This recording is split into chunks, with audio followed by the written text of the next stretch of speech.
My dream was to become the richest man in Asia. I was a Christian, but I felt like I can make money for God. I pursued business. Believe it or not, I got sick. For the first time in my life, I was hospitalized. And I realized something. I was never been hospitalized in the past. So the first time in my life, I was hospitalized. Now, when you are hospitalized, if you are a normal sick patient, you are in bed. And when you're in bed, what are you looking at? The ceiling. And when you look at the ceiling, what will you be thinking of? You know, in the hospital room, you have time. You have lots of time. You can reflect. You can think. And that's what happened to me for a couple of days. And I began to discuss with God what He wants to do with my life. And that was the time when God said, stop playing games. I want your life completely. And I knew what that meant. You see, I was teaching Bible, and I can easily leave people behind. But God told me, I want you to start a movement. I want you to start a New Testament church. When I heard New Testament church, I don't want church. Can I tell you why? Because once you start a church, you become a pastor.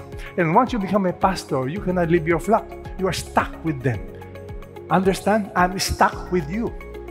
Do you understand the meaning of that? And the problem with church is not the building. The problem with church will be what? Church people. And church people are messy. So I said, Lord, if I start a church, walang atrasan yan. And God says, precisely, you disciple them. And my friend, that is the journey of your pastor. I love you. You know why I love you? Because that is the job of a pastor. You love the people. If I just have Bible study, I can let them go to other churches or lumipat ka na doon. But if you are a pastor, you are stuck with these people. Now, how many of you are small group leaders? Raise your hand. Oh, what's your experience? Can you get rid of your members? No. And you know what? You learn to love. Your capacity will grow. And you know how I learned to love people?